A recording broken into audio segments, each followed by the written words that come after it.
තේරෙනවද? අලුතෙන් එන අයට ඒක එකපාරට වටහා ගන්න අමාරු වචනෙන් කිව්වේ නැත්තම්. අපි වචනෙන් පුළුවන් තරම් උත්සාහ ගන්නවා හැමදේම ඔයාලට දෙන්න. එතකොට ඒක වචනෙන් දුන්නත් ඔයා ඉගෙන ගන්න කොටසක් තියෙනවා ඔයාගේ ඇඟිලි තුඩු වලින්. මනසේ. එතකොට ඒක තියලා හරියට කොහොමද අත මෙහෙම කරලා මහන් යන්නේ කියන එක ඉගෙන ගන්න දෙතුන් සැරයක් try කරනකොට තමයි ඉගෙන ගන්න. අන්න ඒ වගේ තමයි පාඩමක් අපි ඉගෙනුවට මදි ඔයගොල්ලෝ ඒක ප්‍රැක්ටිස් කරන්න ඕන. ඒ නිසා මම කියන්නේ හැම පාඩමක්ම පුළුවන් නම් ඔයගොල්ලෝ කරන්න. ඕගොල්ලෝ ඒක කරන්න ඕනේ නිකන් පොතේ නෝට් එක දාලා පැත්තකට තියලා ඕක මෙන්න මෙහෙම නෙමෙයි ඩාට් එක මෙහෙම ගැහුවා උරහිස ගැහුවා කර ගැහුවා හරි ඕක මට පුළුවන්. එහෙම නෙමෙයි ඒක කරනකොට වෙන දේවල් අහු වෙනව නේද රිද්ම මහනකොට ඉලාස්ටික් නූල දැන් අර වීඩියෝ එකේ ඉලාස්ටික් නූල ගහන හැටි කියලා දුන්නට නේද? ඔයා මහද්දි කොයිතරම් ඒක අහු වෙනවා. ඒ කියන්නේ ඔය මෙයා මහද්දි මෙයාට රැලි වෙලා ඉස්සෙල්ලාම ඇහිලා තිබුණා. ඒ කියන්නේ ඉතින් හිතනවට වඩා පොඩි වුණා. ඔව්. එතකොට මොකද වෙන්නේ? ඒ පාඩම. ඒකට ඒ පාඩම ජීවිත කාලෙට මතක හිටිනවා ඔයාට.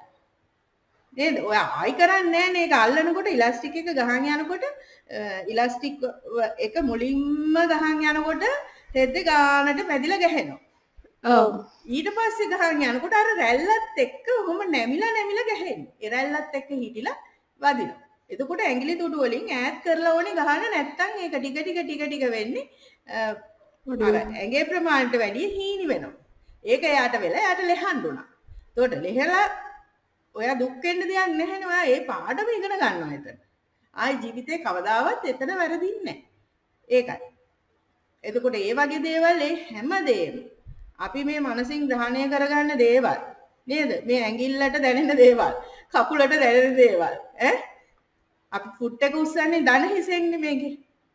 ඒකට දැනෙන දේවල්. ඒක හැම වෙලාවෙම අපි මහන් යද්දී ඔටෝ අපිට මේ අතෙන් ගිහිල්ලා අර රෝදේ අපේ කරගෙන රෝදෙට අත තියනවා වගේම කකුලෙන් අපේ ෆුට් එක එහෙට මෙහෙට වෙනවා. ඒ හැම දෙයක්ම අපේ මනසත් එක්ක එකට ක්‍රියාදාමයක් විදිහට යන දෙයක්.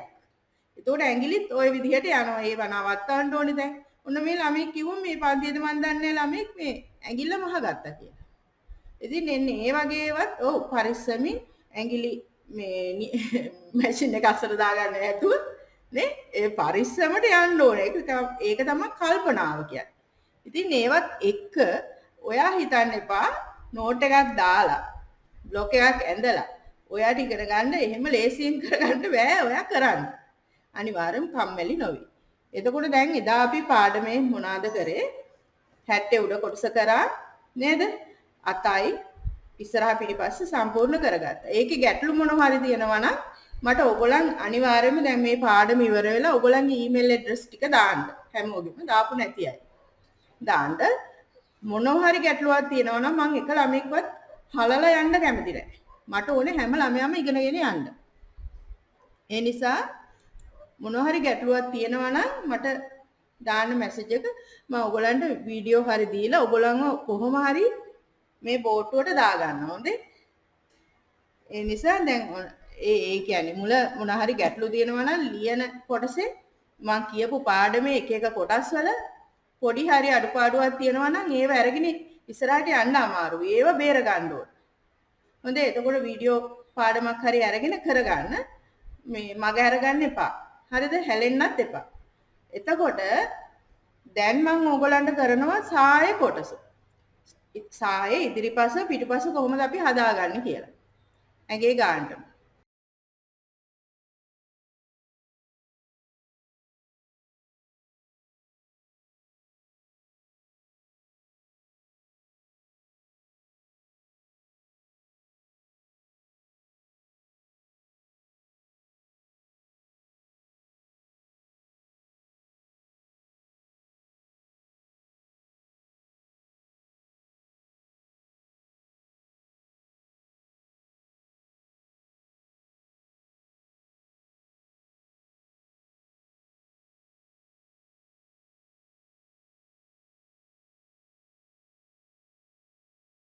මෙහෙමයි දැන් එක එක්කිනාගේ විවිධ ඇඟවල හැඩ තියෙනවා. දැන් මෙයාගේ පපුවේ මෙෂර්මන්ට් එකම තමයි උකුලට තියෙන්නේ. එතකොට තේරෙනවා මොකද හැඩ නැහැ නේද? හතරැස් ඇඟක් වගේ වෙලා. දැන් පස්සට තමයි එක්සර්සයිස් ටිකක් කරන්න ඕනේ. ඔව් එයාගේ 34ක් තියෙනවා. හරි. එතකොට සමහර කෙනෙක්ගේ මේක මේ උකුල මෙෂර්මන්ට් එක 36 වෙන්න පුළුවන්. හොඳේ. 38 වෙන්නත් පුළුවන්. ඒ අතර ගාණක් වෙන්නත් පුළුවන්. 34, 35, 36, 37, 38 වගේ වෙන්න පුළුවන් උකුලේ මෙෂර්මන්ට් එක. හොඳේ. ඒකයි දැන් ඔය ඩමි සයිස් වලට ඔය දැන් අපිට දුන්නට අපි දැන් බ්‍රයිඩල් ෆ්‍රොක් එකක් කරත් සමහර වෙලාවට උකුල වැඩි අය ඉන්නවා. ඒ අයට මදි වෙනවා. මේ ඩමි සයිස් එකට කරාම පස්සේ එහෙම දැන් සමහර එකේ දැන් ඔහොම ගත්තාම පිටිපස්ස පස්ස අඩුයි ඔහොම. ඔන්න ඔහොම හිතන්නකෝ පස්සේ. එතකොට දැන් ඇඟ බඩත් එක්ක ඔහොම ඇඟ ඇවිල්ලා දැන් කකුල ඔහොම එනවා. හරි දැන් සමහර කෙනෙක්ගේ මෙහෙම බඩ එන්න පුළුවන් මෙතන. බඩ ආවහම එයාගේ මේ හරිය වැඩි වෙනවා. තේරෙනවද? මේ හරිය අඩු වෙනවා. මේ පපුව අඩිය මෙන්න. මම කියන්නේ මේ පපුව අඩිය. එහෙනම් පපුව මෙතන. කොහොමද හිතන්නේ? එතකොට මෙතන තියෙන මිම්ම මෙයාගේ විදියට 26 නම් මේක 27යි කියන්නේ. මෙතන 34.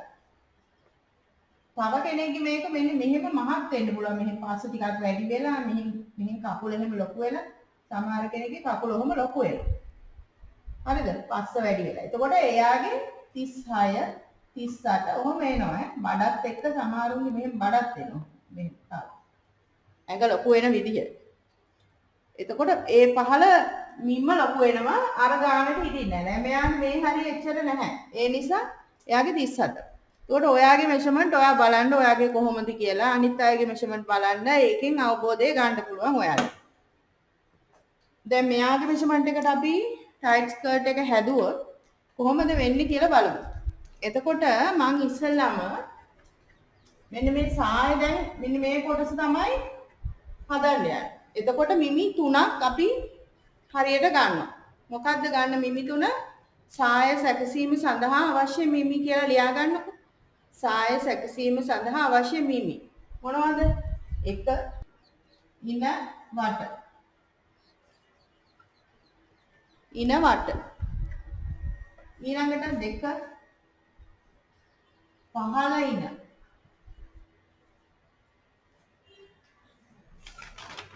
ඊළඟට 3 උකුල වට. 4 සාය උස. සාය උස. ඔන්න ඔය මිමි ටික ඕන.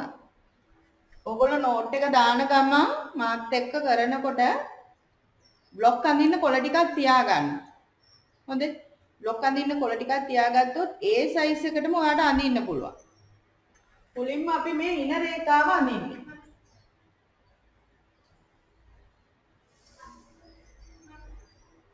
මේ අඳින්නේ ඉන රේඛාව. ඉදිරිපස 4. සාය ඉදිරිපස. සාය සැකසීම ඉදිරිපස.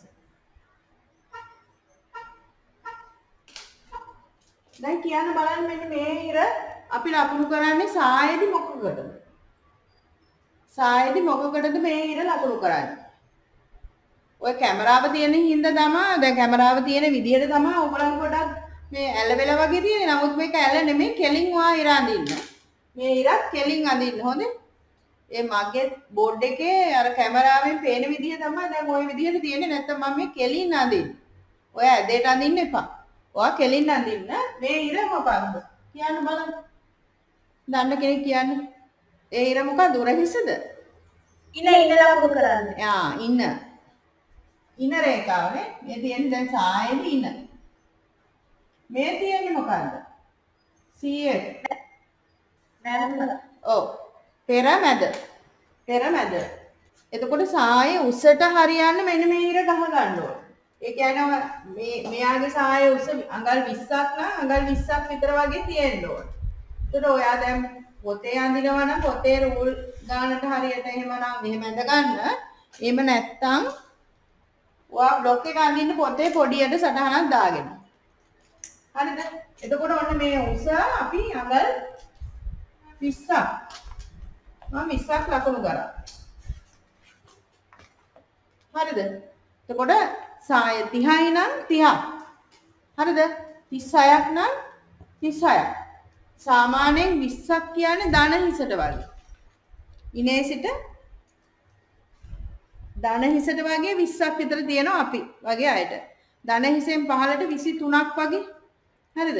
30ක් වගේ එනකොට 3 quarter. ඊළඟට 35ක් 36ක් කියන්නේ විලුඹ දක්වා. ඒවා ඔයගොල්ලන්ගේ ඔය වැදගත් කරුණු වලට දාලා නිකන් සතු පාටකින් හරි වෙන පාටකින් ලියා ගන්න. කොළ පාටකින් හරි වෙනම පැනක් තියාගෙන මම මේ වැදගත් විදියට කියන ඒවා දැන් සාමාන්‍යයෙන් මේ වගේ දේවල් නිකන් අහුවෙන්නේ නැති කරුණු පාඩමට අදාළ වෙන්නේත් නැහැ. නමුත් දැනුමට අදාළ කරුණු වගේ ඒ වගේ ඒවා ඔය කියන අවස්ථාවලදී වෙනම පාටකින් ලියා ගන්න. එතකොට දැන් මේකේ මම කිව්වා අර සායක උස සාමාන්‍යයෙන් එන ප්‍රමාණ ගැන කිව්වේ. අඟල් 20ක් විතර ආවොත් ධන හිසට 23ක් විතර ආවොත් ධන හිස වැහිලා 30ක් විතර ආවොත් 3 quarter 35ක් 36ක් 38ක් වගේ වෙනවා විලුඹ ඒ කියන්නේ බිමටම සාය කරනකොට ඒ ගණන් වෙනවා. හරි? එතකොට එක එක්කිනාගේ උස අනුව ඒක තීරණය වෙනවා. දැන් මෙතන 20ක් ගත්තමම සාමාන්‍යයෙන් ඕගොල්ලෝ පුරුදු වෙන්න ඕනේ හින්දා මේක දිගටම අහන්න ඕනේ නැහැ. සාමාන්‍ය ප්‍රමාණිකින් නෙමෙයි අපි බේසික් බ්ලොක් එක හදාන්නේ. එතකොට මෙතෙන්ට අඟල් 20ක් ලකුණු කරලා දැන් අපි එතන ඉර ගහනවා. ඒකට මොකද්ද කියන්නේ? මේ ඉරට කියන්නේ මොකද්ද? වාටිය. නැත්තම් හෙම් එක. ඔන්න ඒකත් මේකට සමාන්තරව හිටින්න. ඊළඟට ඔන්න මේ ඉන ළඟ ඉඳලා අඟල් 7 8 ඒ දෙකම කමක් නැහැ. හරිද? ලකුණු කරන්නේ ඒ මොකද්ද? අඟල් 7ක් හෝ 8ක් උකුල. එතකොට මේ උකුල රේඛාව මේ තියෙන්නේ. නැත්තම් හිප් ලයින් එක.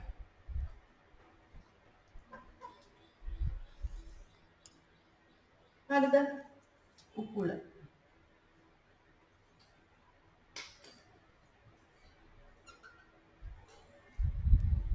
හරි ඊළඟට දැන් මෙයාගේ 34 නේ උකුල වටාවේ ඉන වටාවේ 27 ඉනෙමින්ම 27 උකුල 34 මේක බෙදන්න 4ෙන් මේකත් 4ෙන් බෙදන්න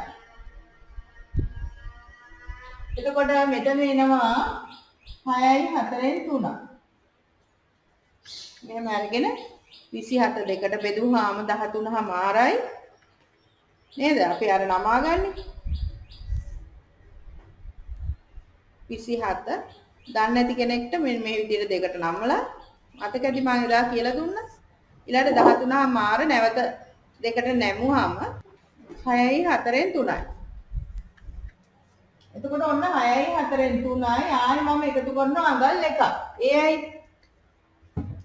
ඩාට් සඳහා එතකොට ඔන්න 6යි 4ෙන් 3 අඟලක් තිබ්බ 7යි 4ෙන් 3 නේද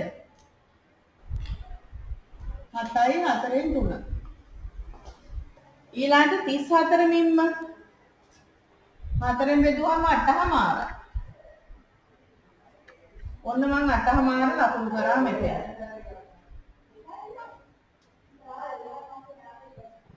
අටහමාර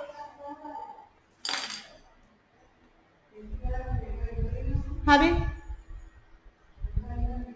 එතකොට දැන් මෙන්න මේක මේ ගොඩක් අය මෙන්න මෙහෙම අදිනවා මෙහෙම තියලා මේක හරිද මෙහෙම ඇඳහම හරිද මෙහෙම ඇඳහම මෙන්න මේ උකුල පළල් වෙනකොට එතනින් හිර වෙනවා ඒ හින්දා පොඩ්ඩක් හැඩට එන්න ඕන වුණා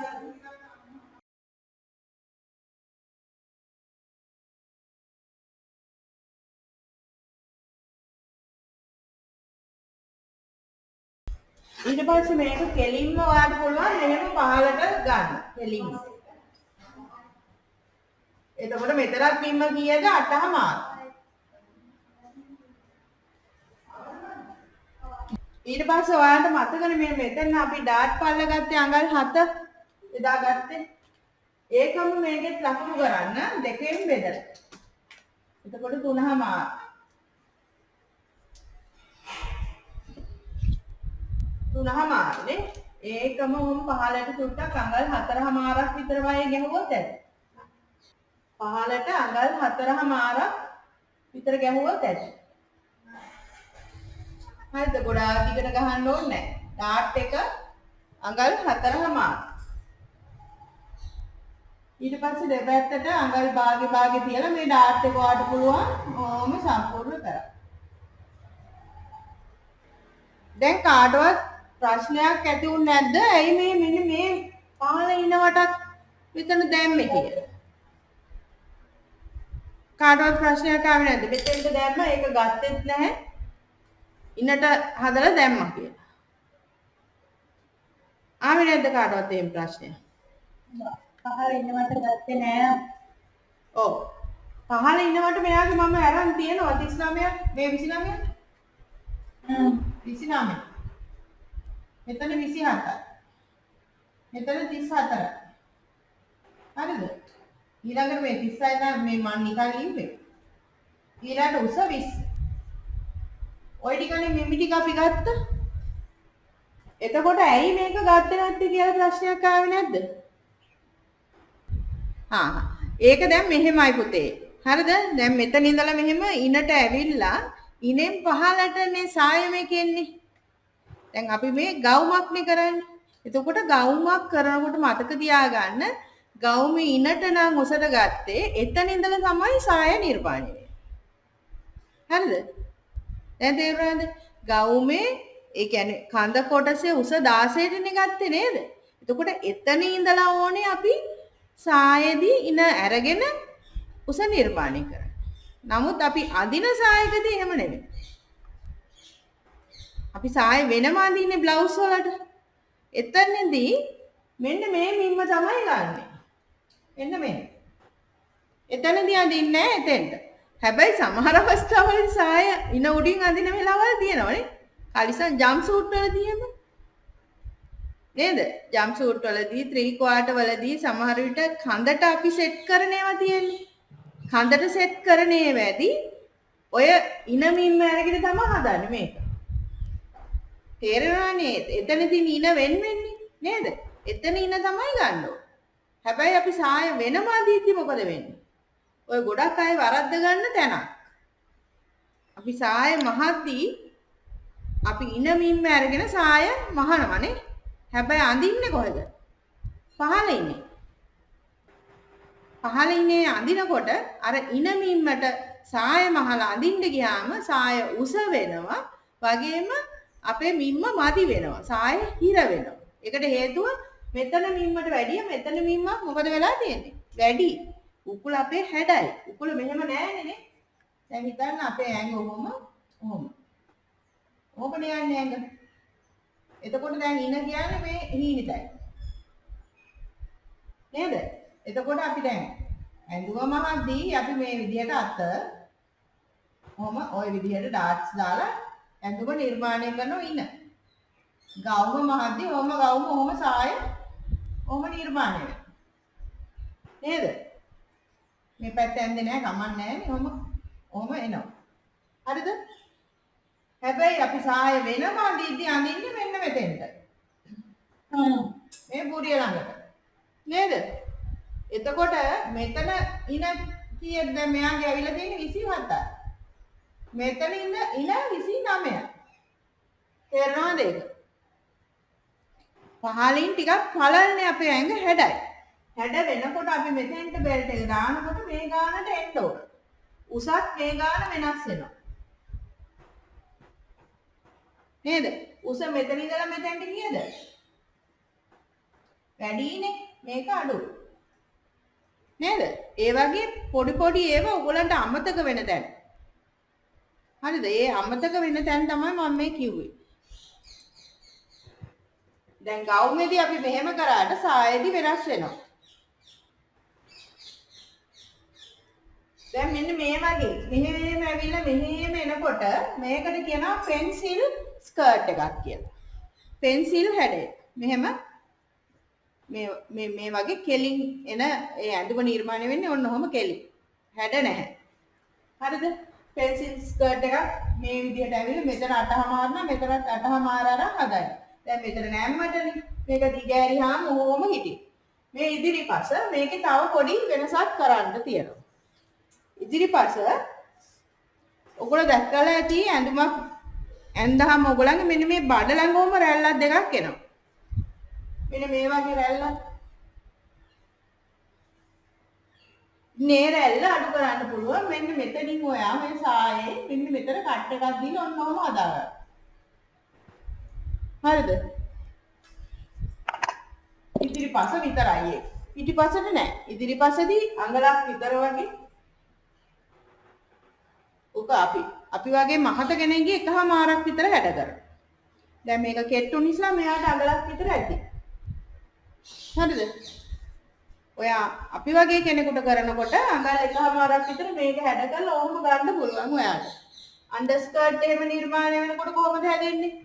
ෆිෂ් ටේල් අන්ඩර්ස්කර්ට් එක එහෙම වෙනකොට මෙහෙම මෙතනින් එහාට ඕම ෆිෂ් ටේල් ගන්න පුළුවන්. හරිද? තේරුණාද? එහෙම නැත්නම් මෙතන දැන් 20ක්ම ගන්න නැතුව මෙතන 16 ඉඳලා වගේ ඕම ෆිෂ් ටේල් ගන්න පුළුවන්. හරිද? ෆිෂ් ටේල් ස්කර්ට් එකක් එද්දී අන්ඩර් ස්කර්ට් එකකදී වගේ ඔහම හැඩ කරා. හරිද? දැන් ඔයා මේක හදාගත්තා. දැන් අපිට ඕනේ පිටිපස්සේ බලුව හදාගන්න.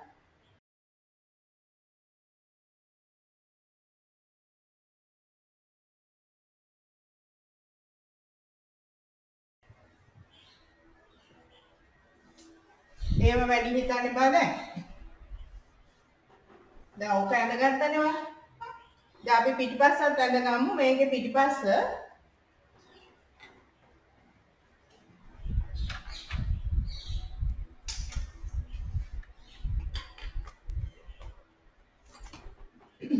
ඔන්න පිටිපස්ස අඳිනවා අපි ඈ. ඔයත් අඳින්න පිටිපස්ස පතරව. පිටිපස්සදී මෙන්න මෙතන අර උඩ ඉඳලා අපි පිටිපස්ස හදද්දී අඟලක් විතර එකතු කරේ. පළු දෙකට ගන්නවා. කොටස් දෙකකට. මෙතන මේක ගන්න අපි ඉදිරිපස්ස නැම්මට. මෙතන ගන්න කොටස් දෙකකට. එතකොට ඔන්න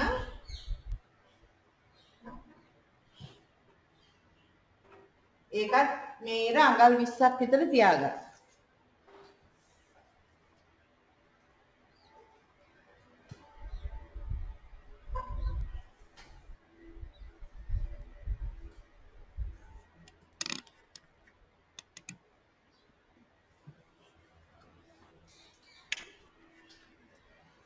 මෙතන අර මිම්මම තමයි 7යි 4න් 3. ඊට පස්සේ අඟල් 7ක් තියන්න උකුලට.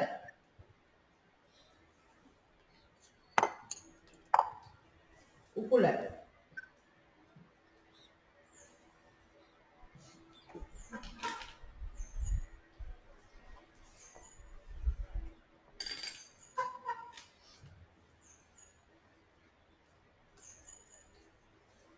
මෙතන ලකුණු කරන්න ඕනේ උකුල මිම්ම 8මාර.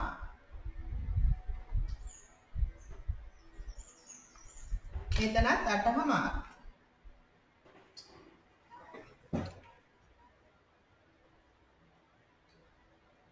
දැන් මෙන්න මෙහෙම කෙලින් නැතුව පොඩි හැඩයකට ඔහොම ඇවිල්ලා ඔහොම කෙලින් යන්න සාර.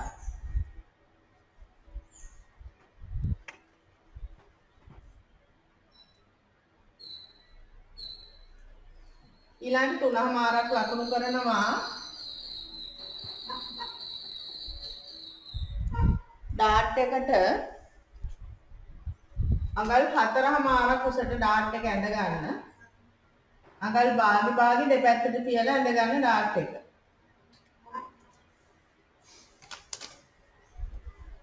මෙතෙන්ට ගන්න 4මාර නේ. හරියට තියනවා 4මාර.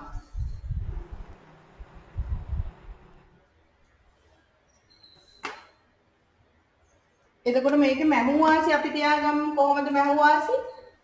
දැන් මේක පළු දෙකට ගන්න. මේ තියෙන්නේ මැහුම් වාසි. මැදට එන ටික ඉනට අඟල් භාගයක්. හරි? සයිඩ් එකට අඟල් එකක් තියාගන්න. මේක දැන් ටයිට් නෙන්නේ. මේ උකුල ගානට එන්නේ. ඒ නිසා ටිකක් මැහුම් වාසි තියාගන්න. වාටියට අඟලක් විතර තියාගන්න. මේකෙත් එහෙම. මේකෙදි මෙන්න මෙතනට එන්නේ වෙනවනේ අඟල් එකක් අඩුවෙන් යන්නේ 60ට. අන්න එතනින් අඟල් භාගයක් තියාගන්න. ඊට පස්සේ අංශයට පැත්තට අඟල් එකක් පහලට අඟල් එකක් විතර තියාගන්න.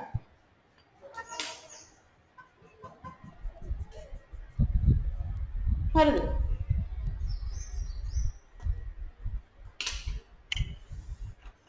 දැන් ඔන්න සාය කොටස ඔච්චරයි.